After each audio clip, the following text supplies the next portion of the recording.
attention to the news. Anybody hear about Venezuela? The word Venezuela. What is that all about? So there's two people in charge. I can't think of their names, but Okay, one. Maduro is one, and Yeah. Guy So Lion is the other. they both have different ideas, and they've been relying on oil, Okay. and now there's less of it, I believe.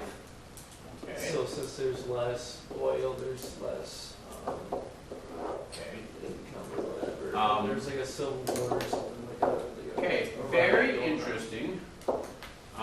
It does have the largest oil reserves. This is bigger than Saudi Arabia, right? So Venezuela was wealthiest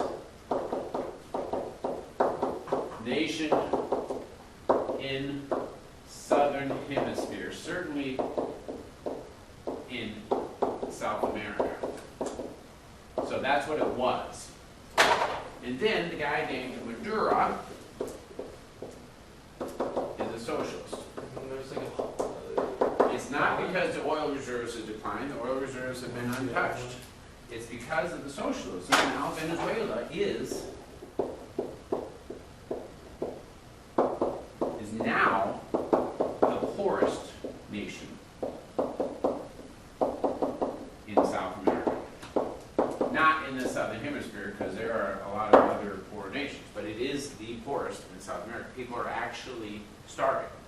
The parents are having to decide, I'll have food on this day, my other parent will have food on the other day, so that we can make sure the kids have food every day.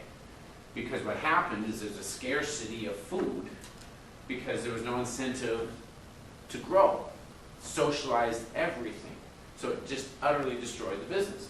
So as a result, and this is kind of a natural reaction, the new guy, and I can't remember how to spell his name, so I'm going to say something like Guyana or something. I don't know what the name is. It doesn't matter. He won an election. But Maduro refused to step down. And so the result is civil war. Now, this is not the first time we've seen this. It happens over and over and over again. Socialism has never worked. Socialism has never worked in actual practice.